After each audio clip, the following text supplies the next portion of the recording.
elegido para el viaje, tan solo flores y chacareras. Seguimos conversando aquí en Palabra de Campo con Maximiliano Moreno, director de la Fundación ENAI, el Instituto para las Negociaciones Agrícolas Internacionales. Tenemos dos tópicos para este rato. El primero Mercosur y el otro Unión Europea. Y después podemos charlar de ambas cosas juntas. Pero en el caso del Mercosur, entonces, para cerrar la charla del bloque anterior, que algo me quedó ahí dando vueltas, ¿cuál es la propuesta de la Fundación? ¿Qué es lo que hay que hacer? En realidad es una propuesta de Cancillería. Nosotros nos hicimos eco un poco de esa propuesta. A ver, cuando vos analizás el Mercosur, siempre hay gente que tiene detractores, gente que está a favor, y bueno, todo es opinable. Como todo en la vida. En lo personal creo que tiene un gran valor Mercosur, sigue siendo el principal socio comercial, es nuestro vecindario más próximo, son los países con los cuales podemos salir a pelear temas de agenda común, donde tenemos visiones compartidas, hay un montón de activos que tiene el Mercosur.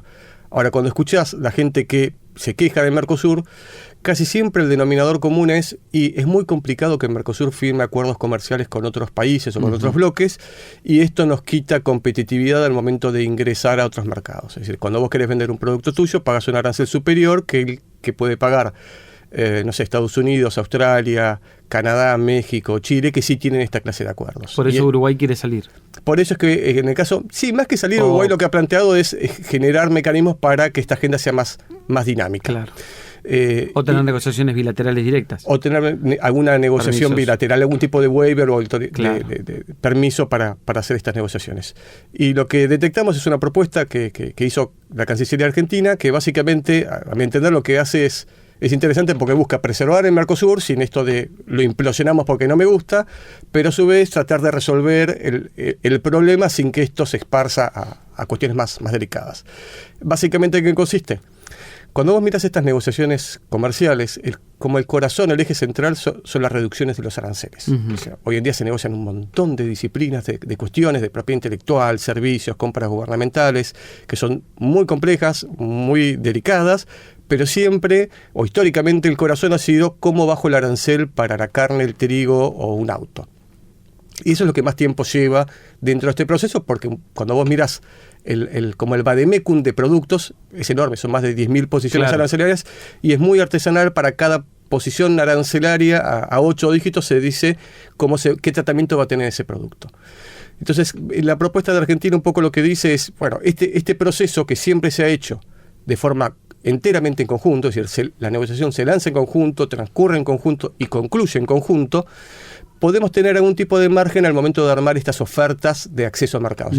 Esta oferta arancelaria de cómo Mercosur va a desgravar sus aranceles, dando algún margen para que en algunos productos un país pueda tener un tratamiento arancelario y otro del Mercosur pueda darle otro tratamiento arancelario. Y esto también te descomprime hacia adentro de las negociaciones, porque obviamente somos 4 países con realidades distintas, intereses distintos, y tampoco es sencillo construir la oferta del Mercosur a la Unión Europea. Entonces esto te da bastante más margen para destrabar temas que a veces son muy complicados. Yo siempre digo que esto es como una maratón donde los primeros 40 kilómetros vas perfecto y los últimos 2 kilómetros te acalambraste y a lo mejor terminás en tiempo y a lo mejor no llegás o te lleva mucho más tiempo y dices, pero me faltan 2 kilómetros. Sí, está bien, pero son los 2 kilómetros finales son los más difíciles porque normalmente los temas más complicados se dejan al final. Tal cual. Entonces ahí es importante que vos tengas algún margen de flexibilidad para que eso no sea un cuello de botella que te diga, bueno, bajamos los brazos porque ya esto no tiene solución. Entonces, y ahí hay posibilidades de avanzar en ese planteo. ¿Las ves en el Mercosur? Mira, yo creo que es una propuesta interesante. En definitiva, esto es algo que lo negocian los gobiernos. Me parece una alternativa interesante en cuanto que logra 2 objetivos que me parece que son compartidos por los 4 estados parte del Mercosur, que es preservar el Mercosur, pero también tener una agenda externa interesante, atractiva, que busque aprovechar todas esas oportunidades que hablábamos al inicio que nos da el mundo. Entonces, me parece que esto es una síntesis interesante, puede tener después matices, obviamente en una negociación nunca se aprueba un texto como se inició, son procesos también complejos, llevan tiempo, pero me parece que es una buena síntesis de algo que estoy seguro que queremos todos en Mercosur, que es Mercosur fuerte, dinámico, pero también que mira al mundo, porque Mercosur se concibió como parte de una noción de regionalismo abierto, es decir, donde fortalecemos el comercio, pero el mundo es una oportunidad y hay que aprovecharla. Tal cual, tal cual. ¿Qué mirada tenés acerca de esta discusión que se plantea concretamente con la Unión Europea? Hay muchos productores hoy por hoy enojados, algunos lo llaman todo esto la Agenda 2030, pero en definitiva son las exigencias que pone Europa para comprar determinados productos a varios países, entre los cuales está la Argentina. Bueno, la verdad es un tema muy controvertido, no solo en Argentina, sino también a nivel mundial. Esto ha generado muchísima preocupación en muchos países, agroexportadores que son socios históricos tradicionales de Europa, pero también dentro de Europa. Es decir, en Europa uno cree que es a veces un bloque homogéneo que tiene una sola mirada y no es así. Hay diferentes miradas, hay diferentes sectores y no todos coinciden en la reglamentación. Hay muchas críticas con respecto a esta reglamentación, la verdad que son legítimas, son válidas y tienen que ver... Por exigentes. Y por varios motivos. Yo creo que el primer motivo que yo le cuestionaría es que si hay algo que existe un consenso importante a nivel internacional es que problemas globales requieren soluciones globales. Uh-huh. Y si el tema de ambiente es un problema global, como creemos que lo es y que hace parte de una agenda internacional, el cambio climático no entiende de fronteras, eso creo que está claro. Si realmente es un problema global, las soluciones tienen que ser globales. Y cuando vos te encontrás con que un actor comercial, sea la Unión Europea o quien fuera, adopte una medida unilateral y te dice de ahora en adelante estas son las condiciones bajo las cuales yo importo, y te está fragmentando el multilateralismo, estos mosaicos se empiezan a resquebrajar y nunca es bueno porque mañana otro va a hacer otra cosa y digamos, hay que preservar la institucionalización, la concertación, la coordinación de posiciones, la cooperación y el entendimiento común. Es decir, en este caso puntual no ha habido un entendimiento, no ha habido un diálogo. La Unión Europea desarrolló el proyecto de reglamento sobre productos libres de deforestación, haciendo sus consultas internas, pero no ha habido consultas con los países. Y bueno, naturalmente, esto cuando surge de un escritorio en Bruselas y después lo tienes que volcar a la realidad productiva, bueno, ahí te cruje. Pero no solamente te cruje en los países exportadores, te cruje hacia adentro. Es decir, vos podés ver cualquier boletín europeo y vos vas a ver que hay mucha gente que se queja, mucho productor que se queja en Europa. Y no porque sea una persona desconsiderada en términos ambientales o un negacionista, no por eso, sino porque es una reglamentación, no se han sentido escuchados. Entonces, una cosa es ser comprometido con la sostenibilidad de la producción, con cada vez hacer más con menos y ser eficiente y aplicar nuevas tecnologías. Una cosa es eso y otra cosa es que te digan que tenés que hacer naranjas cuadradas. Claro, bueno, eso y no tiene rigor científico. Entonces, bueno, hay muchas críticas que se le han hecho. Y eso los afecta a ellos también, digamos, como importadores, naturalmente, como productores de alimentos. Por empezar, los afecta como productores. Es decir, yo te puedo asegurar que hoy en día un productor de carne en Europa está diciendo cómo voy a aplicar esto. Hay muchas reglamentaciones que todavía no están, que se han atrasado el proceso de reglamentación de esta disposición. Porque es para ellos también. Por supuesto es para ellos también, con lo cual la incertidumbre que hay hoy en el mundo también lo tienen los productores, y esto lo que ha generado es una tensión donde, bueno, en determinado momento las autoridades europeas tendrán que decidir qué hacen con este reglamento que entra en vigor, como decías vos recién, mañana, el 1 de enero, y nadie tiene mucha claridad cómo va a funcionar esto. Es que si no se quedan sin alimentos. Bueno, esa es la pregunta del millón. ¿Cómo piensan ellos que se van a abastecer? Son importadores de estos productos.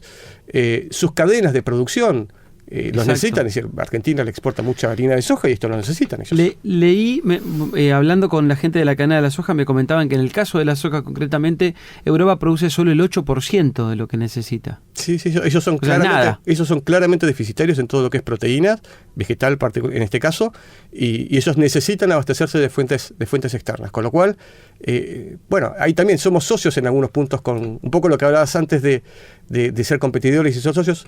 También somos socios con muchos de los usuarios europeos de productos argentinos que tienen ganas de seguir comprándolos porque son productos de muy buena reputación, muy valorados. Hace años que somos abastecedores confiables, seguros, y que no tienen interés de buscar otro abastecedor que no va a tener la misma cantidad, la misma calidad, la misma estabilidad en términos de flujos, con lo cual es un problema también para ellos, con lo cual uno apela a que al final del día va a primar el sentido común y se va a encontrar una solución que mantenga los flujos de comercio sin generar condiciones que son insostenibles. Aún así, la Argentina es el único país que ha podido desarrollar una plataforma, digamos, de trabajo, que es el BISEC, acá en la Argentina, que no existe en otros países del mundo, entiendo. Mira, yo por lo que tengo entendido, tampoco he hecho un relevamiento exhaustivo en otros países, es una plataforma, no quiero decir modelo, pero esto es una plataforma claro, que ha sido tomada muy, muy en cuenta por Europa, y que muchos países de la región la han venido a ver como alternativa para adaptarse a un escenario que no terminamos uno no termina de manejar al final del día porque es una decisión interna de Europa, pero bueno, frente a un escenario que hasta ahora no ha sido permeable al diálogo, BISEC pretende dar respuestas para que esto sea lo menos complejo posible y que se pueda mantener el flujo comercial sin sobresaltos. Qué bárbaro. Bueno, quizá haya algún tipo de prórroga, es el run, ¿no? Es lo que se presume que pueda llegar a ocurrir, prórroga para que esto no comience el 1 de enero, pero bueno, nadie sabe realmente qué va a pasar porque no hay, como decías recién, no hay un espacio de negociación abierto. No hay un espacio. Hoy, hasta donde yo sé al menos, no hay un espacio de negociación. Lo que ha habido son reclamos de muchos países, en algunos casos colectivos. Ha habido comunicaciones de varios países juntos. Después ha habido acciones individuales, naturalmente, de cada uno de los países. Es algo que ha tomado la Unión Europea, pero hasta ahora no se ha visto una apertura, parar la pelota y decir, bueno, a ver, todo el mundo se queja, a ver cuáles son los problemas y ver cómo esto se puede revisar para que esto no genere más problemas que soluciones, ¿no? La Unión Europea tratando de negociar de esta manera, pero en el medio no nos tenemos que olvidar que sigue vigente una negociación entre ambos bloques, digamos, entre Mercosur y Unión Europea. ¿Y eso? Me acuerdo de Fori hace un par de años diciendo, lo logramos, tenemos acuerdo y acá estamos. Bueno, después vino la pandemia, y al venir la pandemia, todo el proceso de lo que se llama legal scrubbing, que era la revisión formal de los textos y las correcciones, se vio complicado por la pandemia, que afectó todos los contactos. Pero avanza un casillero, retrocede 2. Sí, en realidad lo que surgió fue que la Unión Europea planteó que el mundo había cambiado a partir del COVID y que se necesitaba negociar un puntito adicional sobre comercio y desarrollo sostenible, que esta era una demanda interna. Siempre en la Unión Europea. Siempre había un casillero más para cumplir. Sí. Se demoró mucho en presentar este nuevo documento, pero bueno, este documento fue presentado hace algún tiempo y ahora, bueno, Mercosur está trabajando sobre este tema y tratando de generar. También es cierto que apareció en el medio el reglamento de deforestación y también te cambia un poco las condiciones. Vos negociaste en un escenario y de repente te aparece una nueva disposición que vos no tuviste en cuenta al momento de negociar el acuerdo, con lo cual me parece que ahora están tratando de acomodar los tantos para que el reglamento que adoptaron no genere o no menoscabe las rebajas arancelarias que vos negociaste para entrar al mercado europeo. Si no, no tiene sentido bajar un arancel si al día siguiente te encontraste que te apareció una exigencia no arancelaria por la cual el arancel no tiene ningún efecto práctico. Entonces, un poco lo que se está tratando de hacer es de generar un marco regulatorio que dé tranquilidad a Mercosur de que va a poder vender los productos que quiere vender sin mayores trabas. La salida en la Argentina, por más que a veces no sé si no se comprende o los gobiernos no le ponen el foco, pero la Argentina sale exportando más. Sí, sin duda. No hay alternativa para el desarrollo de nuestro sector que no sea exportando más. Vos pensás que nosotros debemos producir productos de la cadena 10 veces más de lo que necesitamos. Es un país que estructuralmente ha tenido una necesidad de dólares, eso es algo que ha sido un tema histórico, y la verdad es que el sector es una máquina de imprimir dólares, y puede seguir siéndolo cada vez más, porque como decíamos antes, el mundo demanda, no solamente el mundo demanda productos que nosotros producimos, el mundo demanda productos que nosotros producimos muy bien, y Argentina tiene una reputación en el mercado internacional, por muy buena carne, por muy buen trigo, por muy buenos vinos. Tenemos una reputación que se ha ganado a lo largo de los años el productor, que ha invertido durante años en producir de forma cada vez más eficiente, se han volcado tecnologías al sector que nos permiten ir creciendo cada vez más. Y claramente me parece que la oportunidad está ahí y está en nosotros en ir a buscarla.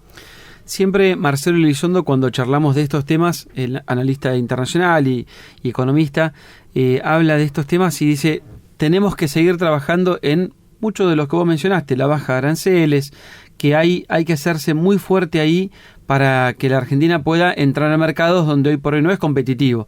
Porque de lo que se habla, más allá de esta situación de los aranceles, del otro lado, del lado de los privados, es, no soy competitivo.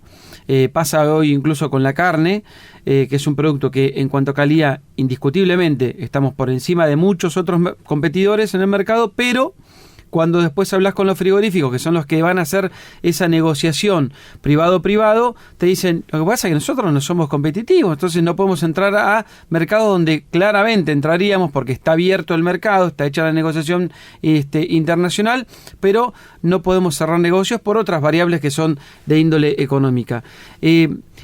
¿Cómo se hace para que la Argentina pueda entrar a esos lugares donde hoy no puede entrar? ¿Es por baja de aranceles o es resolviendo las cuestiones de la macro, de la micro o de lo que fuera internas? Yo creo que son las dos cosas. Es decir, por un lado, la competitividad tiene una agenda doméstica, que eso es innegable, que hay que trabajar fronteras adentro para que el sector sea cada vez más eficiente.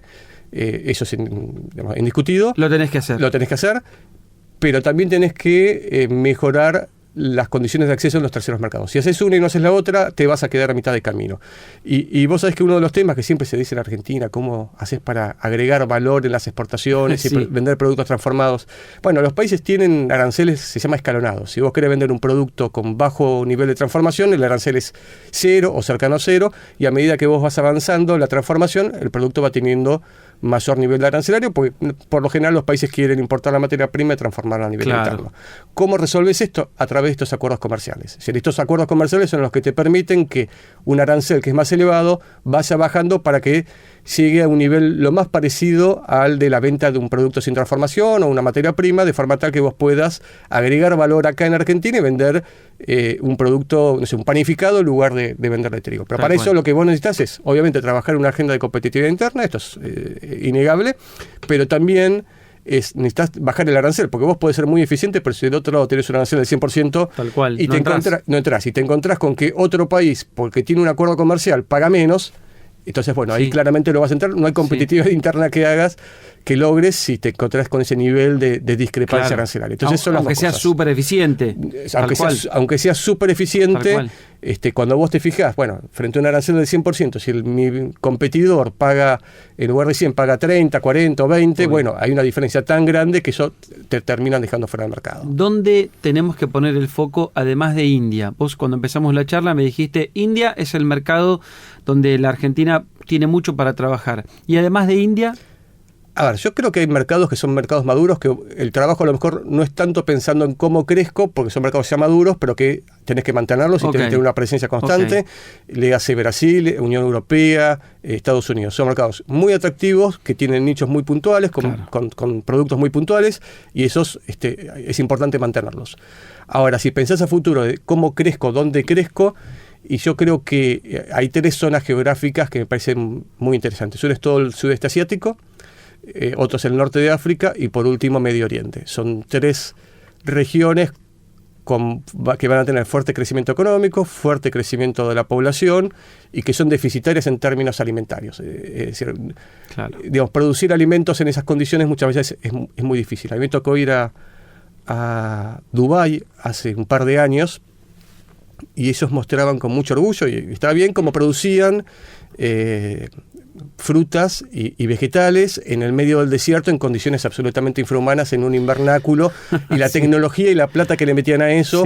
Y por un lado decís, bueno, ¿cómo han volcado la tecnología en producir en lugares que hace un tiempo eran impensados? Bien por eso, pero por otro lado es una locura que vuelquen esa plata en producir un producto que claramente no va a tener la calidad si lo compran de afuera. Entonces es terriblemente ineficiente en términos económicos, productivos y ambientales, porque te imaginas que la huella de carbono que genera, producir con aire acondicionado en el medio del desierto es insólita. Entonces son 3 regiones que yo creo que si la macro te acompaña y el resto de la economía te acompaña, y además que no tiene mucho nivel, por lo menos te hablo de Medio Oriente, no tiene mucho nivel de protección arancelaria, porque son regiones que no tienen un sector productivo local al cual proteger. Entonces ellos están deseosos en comprar cada vez más alimentos, y no hay nadie a quien proteger, con lo cual a lo mejor el arancel si no es cero, es muy cercano a cero, dependiendo del producto, puede haber alguna cosa puntual, pero que están muy deseosos de comprar y cada vez más. Ahora sí te hago la última, ya que mencionaste esto. ¿Y hasta dónde se cruzan las cuestiones, la geopolítica, digamos, las cuestiones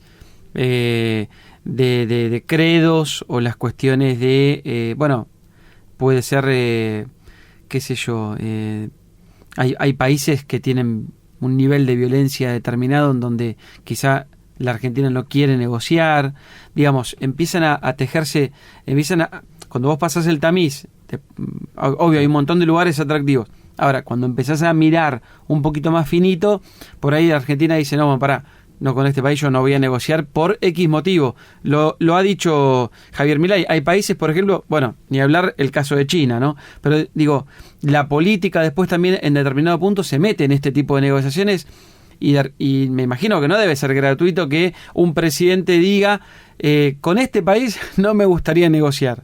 Mira, a ver, sin duda que en estos últimos años la geopolítica ha tenido un impacto en términos de lo que son las cadenas globales de valor. Vuelvo al tema de la pandemia.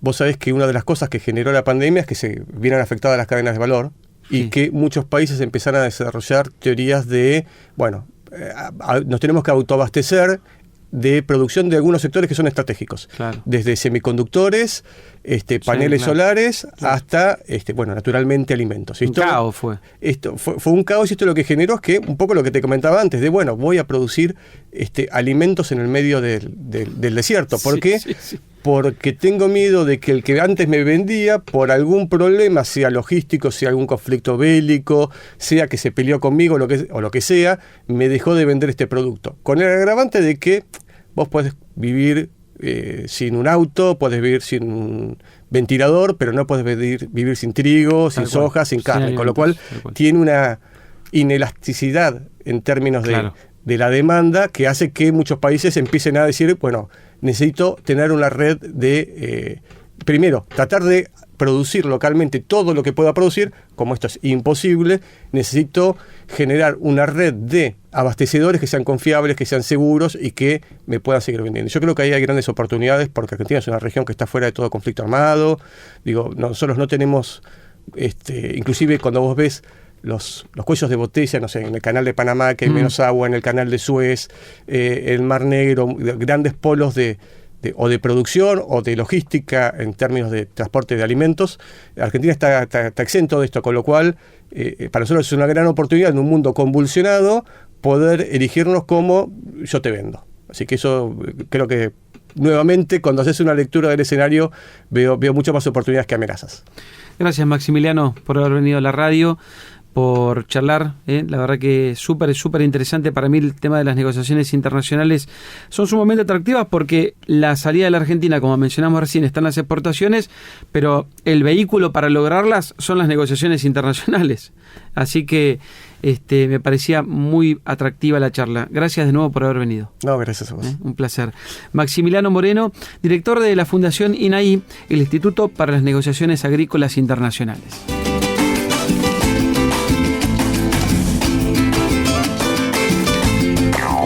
Hasta las 7. Escuchalo a Daniel Aprile en Radio 10.